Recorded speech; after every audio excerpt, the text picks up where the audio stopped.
Hi guys, welcome back to my channel. Today I have quite a weird but hopefully enjoyable ASMR experience for you. I decided to share a little read aloud, if you will, of some old stories I wrote back when I was young, back when I was in like middle school, maybe high school. So these are some stories that I created. I loved to write and be creative in that sense. So though this is very cringy and probably has so many mistakes, I would just love to share a little bit of what I wrote. So today I'm going to be reading my own written story called Hello, I Love You. Hello, comma, I love you. It is 20 chapters long. It's like a short novel, or a regular novel, if you will. And I have it pulled up on my computer right here. This thing is my iPad keyboard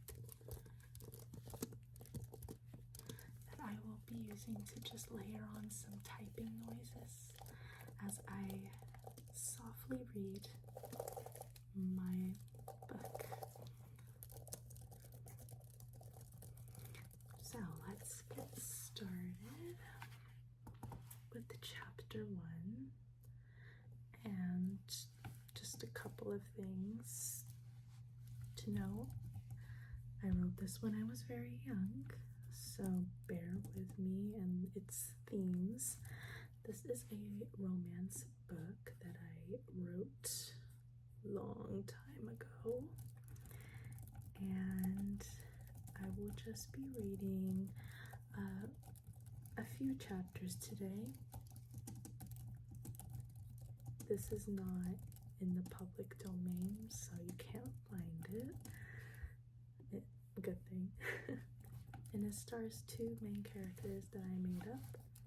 Let me read the description for you. Ellie Skye and Adrian Ramiro became best friends during their high school senior years. When Ellie gets his phone number by accident, will he start to think more about their relationship?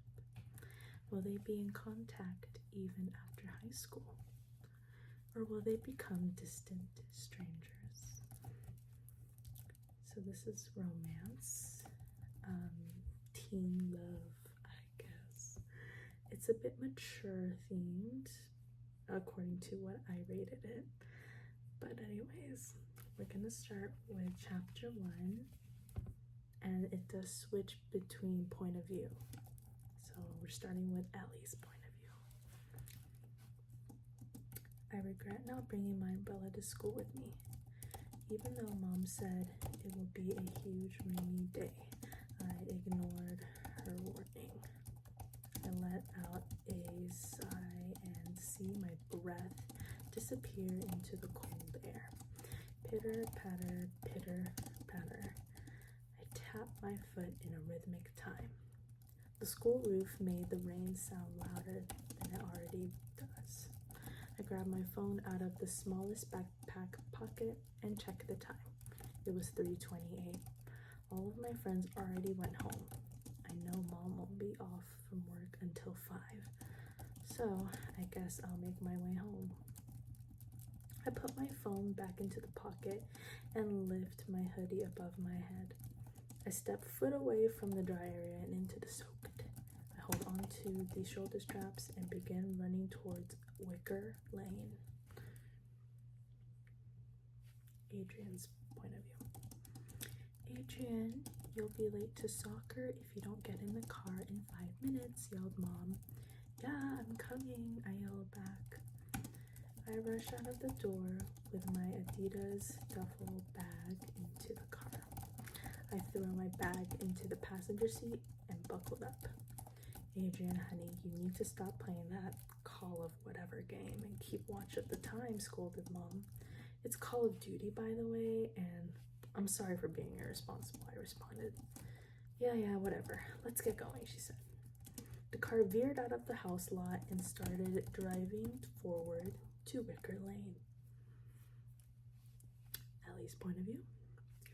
Pant. I need to take a break. I make my way towards the park benches and sit down. I feel a wet and cold substance on my butt, and I immediately got up. I turned around and saw a rain puddle on the seat. I rolled my eyes and I tried to find a drier spot to sit on.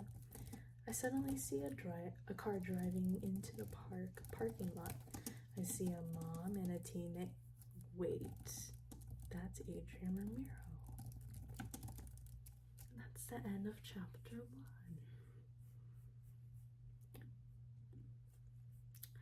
Chapter 2, Ellie's point of view still. The car was parked really close to me. I looked around the park and found a thick tall tree to hide in.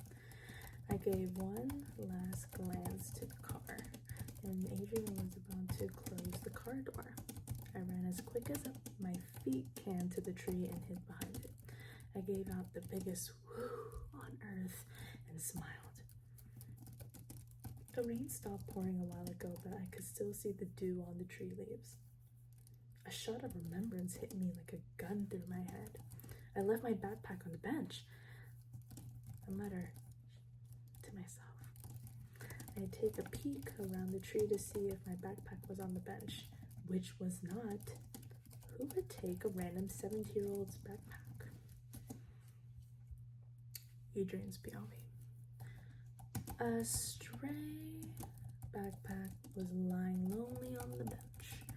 Maybe someone forgot it, but for some reason the backpack looked so familiar to me. Maybe I saw it around school, which means someone from Acre High was at the park. I decided to take it with me and see if they would find it and take it during my practice. Otherwise, I could put it in the lost and found. Hey Adrian, let's go. Got a lot of days of practice for our next tournament, yelled Coach Grayson. Oh, sorry. Coming, Coach, I replied loudly. I started to run toward the center of the field with the rest of my teammates.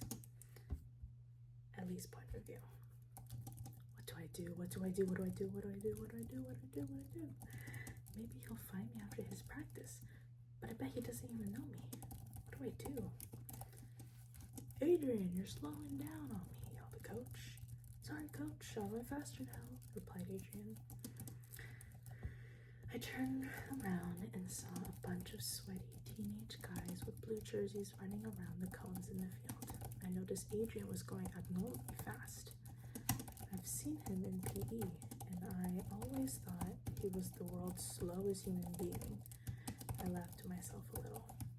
He's so cute running. Ellie Sky, get a grip. You cannot like Adrian Ramiro. He probably has over 20 girlfriends, despite his weak athleticism. I took another peek at the team, and they began dribbling their soccer balls around cones like a drill. I noticed a white Adidas duffel bag. It was really clean and my backpack. I quickly spotted my backpack next to a sports bag, but whose bag is next to my backpack? I shook that thought away from my head. If you really want the backpack, go get it, girl. I take a deep breath and begin walking toward the center fields. I was 2 feet away from the team's territory and I could just see my backpack across from me. I clear my throat and begin walking around the perimeter to get to the other side. Adrian's point of view. I couldn't help noticing a girl walking around our field during practice. Does she work here at the park? Adrian, stop daydreaming and pay attention to the drill, yelled Coach Grayson. I turned around sharply. Sorry, Coach. I'm listening now, I replied back. Ellie's point of view. He doesn't even pay attention after school? What a turnoff. I I speed up my pace toward the pile of sports bags and finally arrive in front of them. I could smell all that deodorant and Gatorade from miles away. I hover my foot over and begin working my way towards the white Adidas duffel bag. Inconveniently, the bag had to be dead middle, and now I had to fish my way through the smelly sport bag ocean. A few patient minutes later, I get to the middle. I reach down and grab one of the shoulder strap of my backpack and lean straight up, back up. Hey, sorry about your backpack. My eyes shot to the left to see a sweaty teenage boy with a blue jersey on. It was clearly Adrian who took my backpack. You know, taking a stranger's backpack isn't really cool, I replied. Oh yeah, sorry. I didn't want a bad, suspicious thief taking it, he replied. You sure that's not your position right now? I said in a sassy fashion. What? Come on, Ellie, you know me and I know you. I would never steal something, he defended. I couldn't help laughing, but how do you know my name? Hey, Adrian, how do you know my name? I would ask you the same, Ellie. Well, I do have 4 classes with you. Boom, you just answered my question. He smiled at me, and I did the same. That was chapter 2. Let's do chapter 3. And we're back at Ellie's point of view. We were sitting on a dry bench together. He told me his mom was running errands and that she'll be late to pick him up, so he decided to wait for her. Hey, Ellie, he asked. Oh yeah, I replied. Was science homework section 1 or 2? Section 2. Oh, okay, thanks, Elle. I gave him a confused look at the moment he called me Elle. No one has called me that in years. He looked at me and his face grew blushing red. Oh, I'm really sorry. I didn't know I wasn't supposed to call you that, he quickly said. It's fine. I actually miss being called that, I calmly said. I could see his grin from the corner of my eye. The moment was cut by a car driving into the lot. The car parked straight in front of us, and the headlights shined right at us. I could feel the shadows behind since it was almost nighttime. A tall lady with a tight black shirt and skinny jeans with Ugg boots stepped out. Her eyes were big and her lips were thin. Hey, Adrian, I was running some shopping errands. His mom turned her head to the right and looked at me.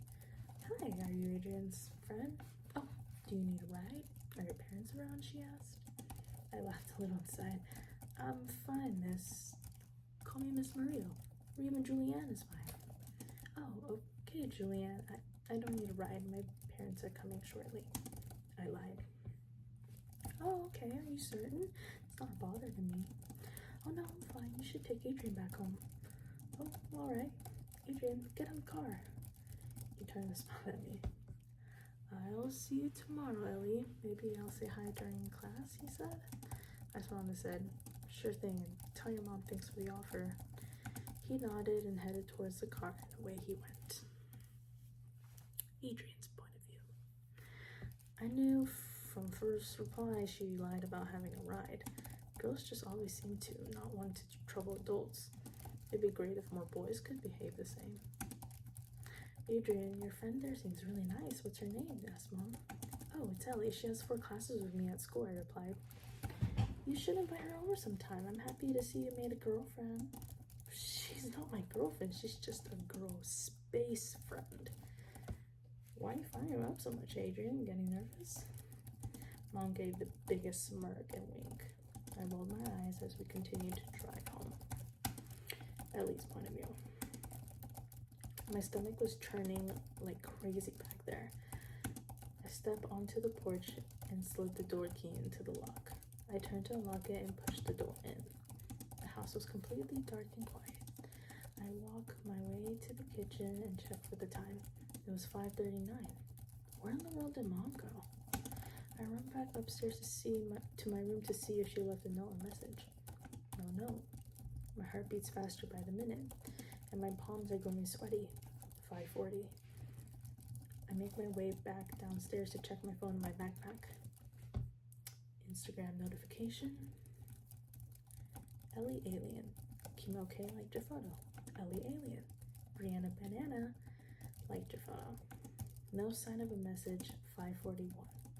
I quickly type in my password and press phone. I touch favorites and call my mom. Ring, ring, ring, ring, ring, ring. I'm sorry, but the number you called cannot be answered. Please call again or dial 1 for more options. Mom? 542. Ooh, that is the end of chapter 3. And let's do chapter 4. As our wrap up. Chapter 4. Adrian's point of view. I snatched my backpack and shoved my feet into my Converse. Adrian, hurry up. You'll be late for school again, yelled my mom. I quickly locked the door and ran to the car. I opened the car door and threw my backpack on the feet space provided. I buckled up and my mom started to drive. Time passed. Adrian. I tilted my head up from the ground to see my best friend Vincent. He was a tallish figure with very light brown hair and eyes to the point where they almost don't look like a shade of brown.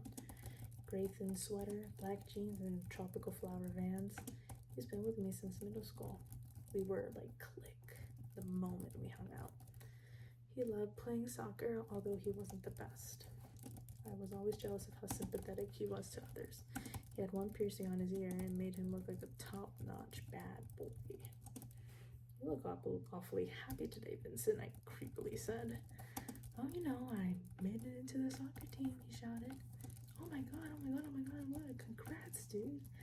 I honestly thought I was gonna barf during the draft, but coach called me as first pick. No way, dude. Oh man, I'm happy for you. Thanks, man. I hope the season goes great. Ring. School bell. Time passed.